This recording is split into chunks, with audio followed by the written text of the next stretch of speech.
And if you're just joining us, this is still Signature TV New Day.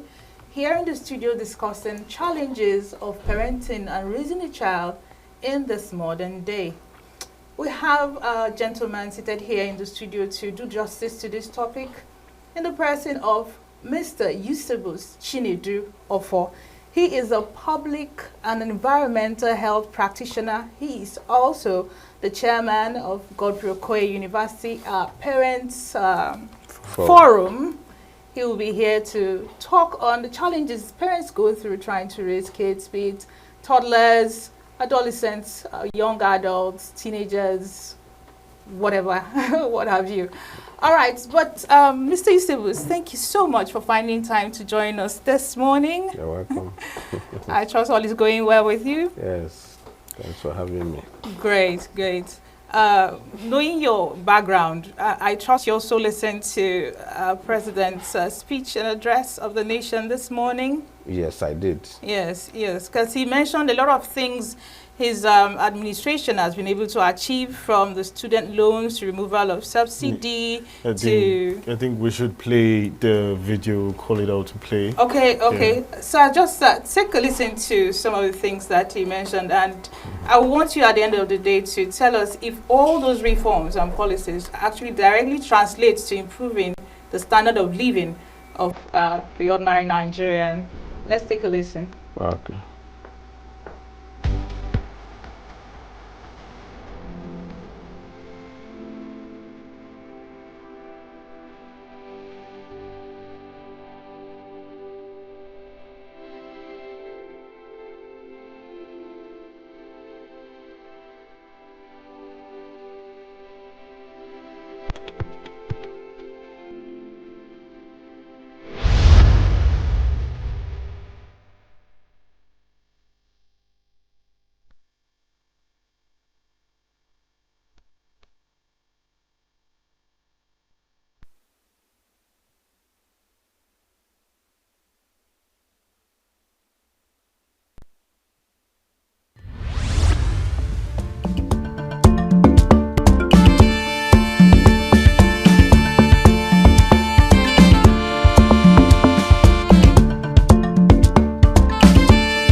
The president's speech this morning to address the nation as regards the protest. We have seated here in the studio still Mr. Eusebius Chinedu Ofo. Mr. Eusebius, before we went on a short break, we were talking about all the policies and reforms that the president mentioned that his administration has tried to put in place to ensure that Nigeria moves to higher heights. However, our question is, how have all these reforms translated to improving the lives of ordinary Nigerians in your view?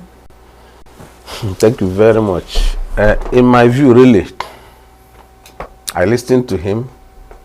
He talked about a lot about his program and achievements, and really, some of his programs are good, but in most cases you have to talk about the ordinary man in the street. How does this program translate to bettering the life of ordinary man? If it is an Hausa man, you say, how does this dogo trench, the long speeches, how does it affect our well-being? How does it serve food on our table? Then after all those things, you still go to the market to buy pepper, and you cannot even buy. Just an example. So I think, yes, he talked about a lot of things that he intends doing, the ones he has done, about the CNG buses, yes. The fertilizer, transportation, agriculture, this, student that, loans. students' loan. Now, how many students have accessed this loan? That is the question. I think in a civilized society, the president should talk with facts and figures. Let me Statistics. let me apologies. Something just came to my mind now, Okay. because all the points you mentioned were all lofty. However, my question is, what are the indicators, especially when he was talking about ICT? Exactly. These numbers, these numbers. And I'm asking, how many people, for example, when Enugu, how many people have really benefited from Enugu? Those are the numbers that we are looking for. Good. That's why I talked about facts and figures. Because just like I said, in advanced society, the president will talk with facts and figures, statistics. So people will say, okay, CNG buses in Adamawa State, so number has benefited. This, that, so number has benefited. But he was just talking about this program, this, he will do this and all that. Yet, the Naira continued tumbling down. I think what he should have done was to go back to the drawing board, assemble his economic team, and come up with specific things that will be done that will bring short-term results. I'm not talking about long-term results this time around. Short-term results. Relief. So that people will know, yes, this government has concern for the poor masses. For instance, you are talking about, bettering the life of the ordinary Nigerian. But people will sit down in their sitting room, watch television, and see where the vice president's residence is renovated with about 20-something billion. Yes. And see where vehicles worth over 100 million is assigned to an individual. And so on and so forth. I mean, if you are ordinary Nigerian watching this, won't you be infuriated? Won't you be annoyed? You understand? Yes. And these are some of the things, cost of governance, he should address. In his speech, I was even listening to hear him talk about cost of governance. How he intends to reduce the cost of governance, to channel these resources towards bettering the life of the common man. When you were listening to him, did you actually catch him trying to address some of these demands? For example, reducing cost of governance, removing subsidy. Did he address any direct demands from, the protests? He did not address most of the demands. If you look at the demands, they talked about INEC. You understand? The private and yes, they talked about independent body, INEC. yes. INEC shortchanged Nigerians. So how do you address these very pertinent issues? He did not address that. And so many other demands he did not address. Yeah. He was just talking about maybe long-term this, long-term that. And look at it. He talked about importing rice and all that. Now, if the importer imports rice, he imports with the present exchange value, how do you think that the price of rice will still come down? It will still be affected. Thank you very much, Mr. Eusebius. Of course, this and many more will still be coming your way on the show later on the day. But for this morning, we want to discuss the challenges of raising children in modern day. And of course, you are a parent, I'm sure you're a father. So can you give us your own experience, personal experience now, even before we start going on a broader scale, your own experience in this modern day? How has it been for you? Thank you very much. In fact, my personal experience is not really an easy thing to raise children these days. Considering the fact that there are so many factors are involved. If you talk about raising a child, you talk about the nurture in the family, then the nurture outside the family, societal influence. Then the role of the parents comes into play when you talk about the family. But unfortunately these days, many parents have run away from their roles, parental roles, and left it for the school teachers. Yes. You discover that a child before the age of 1 has started school. Therefore, most of when you talk about raising up the child, in fact, the parents does about 30 or less than 30% to work and leaves the rest, 70 or 70-something% to the school. And that is why we are having the problems we have in the society today. So On a personal experience, especially considering the current situation of things in Nigeria, it is not really easy. I have 4 children, 2 girls and 2 boys. One of them is in the university studying law. He's in his final year. The other ones are also in the 2 are in the university, 1 is still in the secondary school. Now you discover that you really have to work extra hard to meet up with immediate family demands, to put food on their table, cater for their other basic demands. I'm talking about basic demands of the family: food, clothing, shelter and all that. These days, the basic demands are even hard to come by. That is the truth. That is the bitter truth. Talk less of maybe other extraneous demands, but the basic ones are very, very hard to come by. All right, Mr. Eusebius, you mentioned a couple of factors that pose as challenges to parents. You mentioned economic factors, family dynamics, environmental influences. Yeah. Well, let me still take you back to the parents. At what point do you think parents dropped the ball? I say this because I have this case study. I was in a place and a woman was complaining. Woman obviously had 2 sons, 2 young sons in the primary school. One was doing well, the other wasn't doing so well. So she was just, very infuriated at the teacher of the second son that wasn't doing so well. And my question to her, ma'am, is what role are you playing? What are you doing? And her response was just exactly what you are saying. She said, it's not her job. A teacher is paid to do that. I said, no, ma'am, because that your son could have learning disabilities. Have you tried to sit down to try to understand what she said it wasn't her job. A teacher is being paid. So I knew I couldn't make any headway with her. But my question to you is, at what point did parents drop the ball? Was it that the parents of the parents didn't do well with the people that are now parents now? At what point in this value chain did the parents drop the ball? Well, just like I said earlier, the parents have to meet up with the basic necessities of life. In the process, parents derail from the family responsibilities, which are basic ones. For instance, you really have to work extra hard to meet up. Is it not true? Yes. So you discover that some parents go out in the morning, come back very late in the evening. Tired. Go out tomorrow morning, come back very late the following day. I mean, now let me ask this question. Are parents not supposed to supervise their children's homework in the evening hours? Are you getting me? Yes. They're supposed to ask the children, please bring your homework, let me see. They're supposed to make their inputs. And notes to make sure they are keeping up with classwork and notes work. Yes, of course. Why did you fail this? Oh, good. You are doing well in this particular subject. Of course, what do you want to do in the university? I mean, even guide the children in terms of career prospects.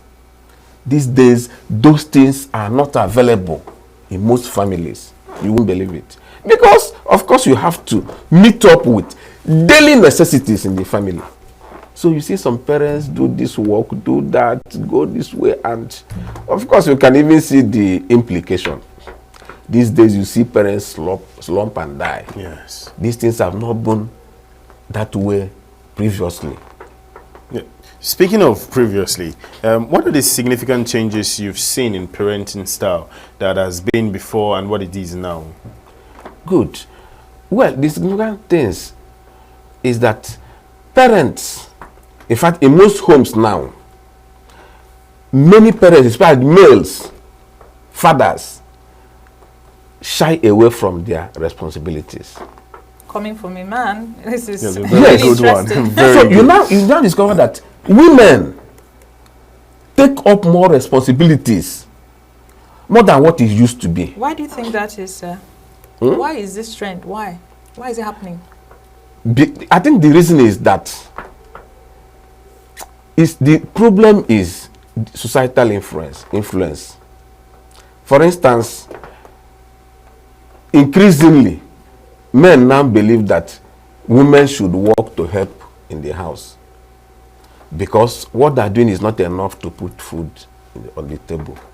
So because of that, they allow, in fact, they ask women to go out and work. But before, we used to call women Oriaku. Is it not true? True. But these days, you don't call any woman Oriaku because if you leave the responsibility for the man alone in the house, there will be problem. So you now discover that a lot of women go out of their ways. But, you know, in extreme cases, some men even leave these duties entirely to the women. I'm just giving you personal experience, what I see on the street. If you go to schools, even in the universities Or hospitals. or hospitals, as chairman of University Parent Forum, in fact, when these children come for registration, payment of school, you see that mostly women come to do these things.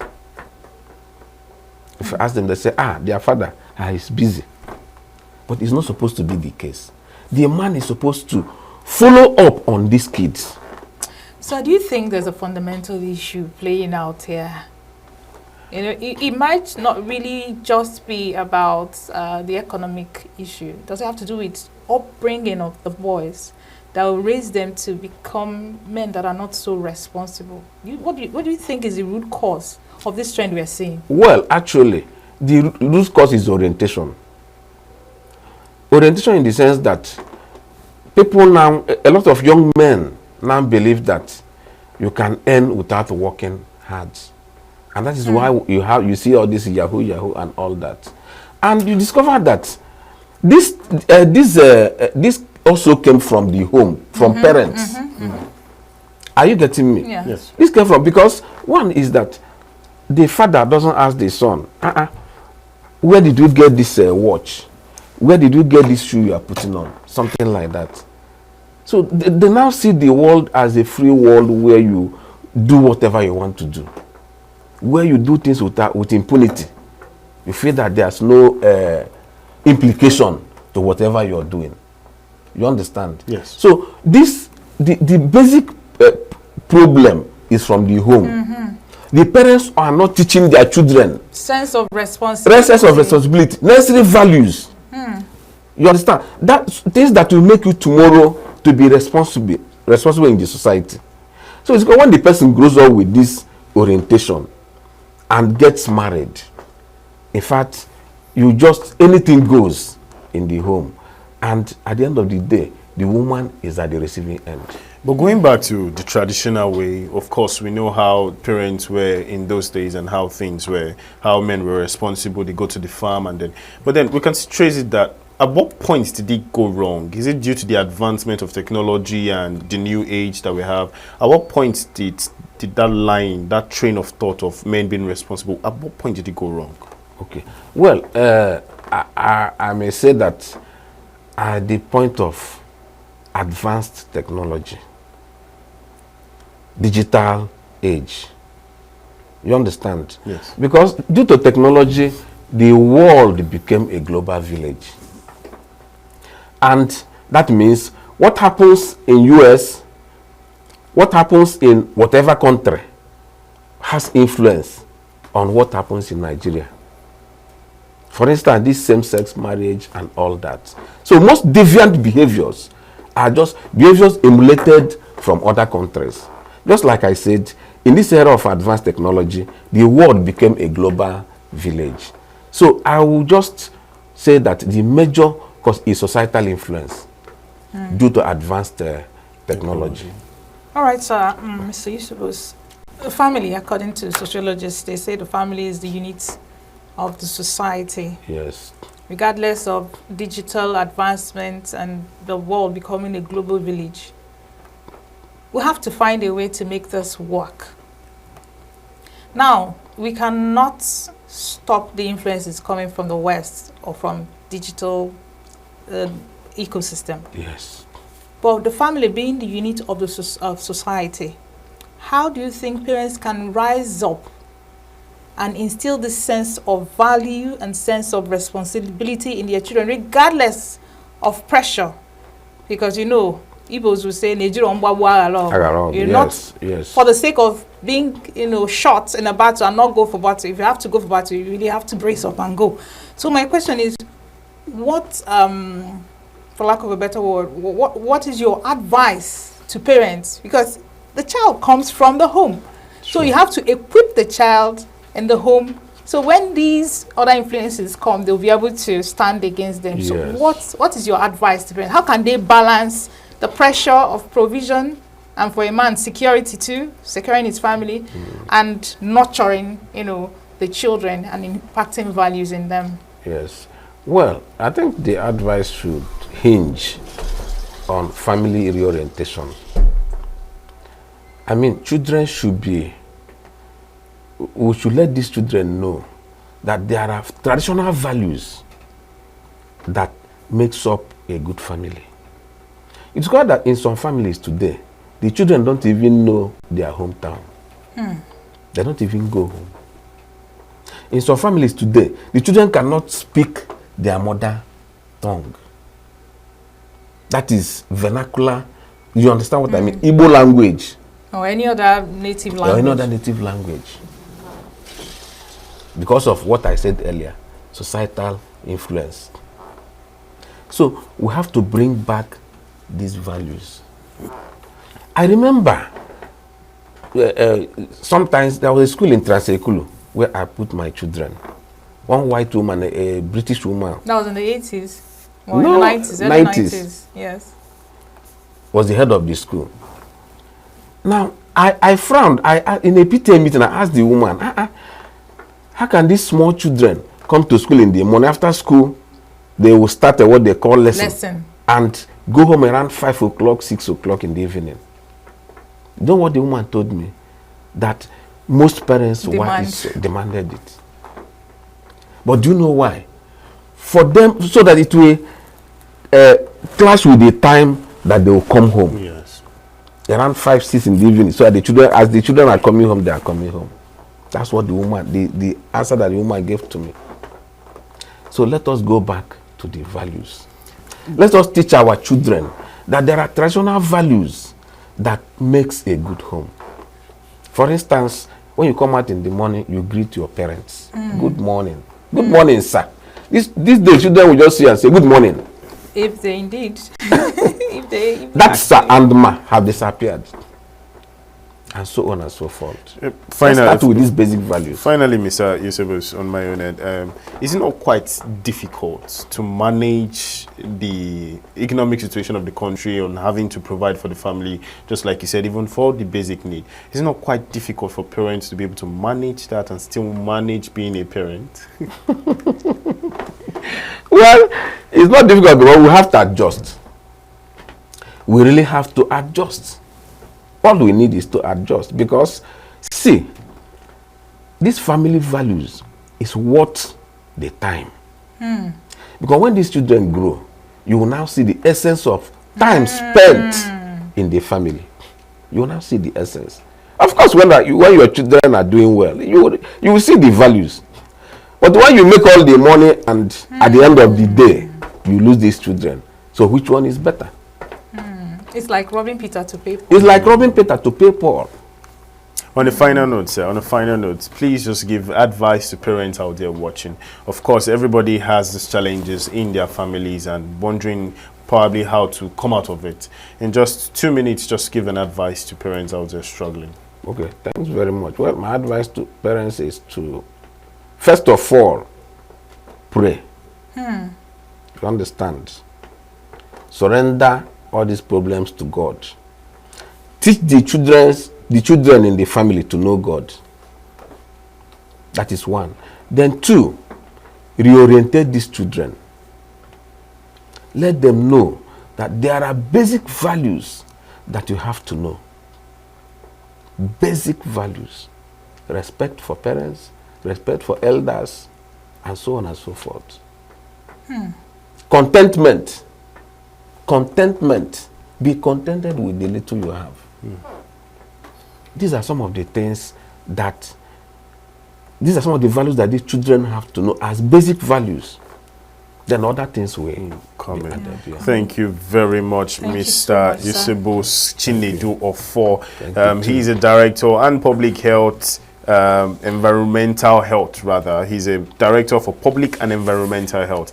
Thank you for your input and for your insight on this. Thank you so much. We've been discussing the challenges of raising children in modern days. Of course, if you're a parent or about to be one, you should watch this again, and you can follow us on all of our social media platforms. Of course, you can go to our website at www.signaturetv.org to get more information. Follow us on Twitter, on Instagram, on Facebook, and of course on TikTok.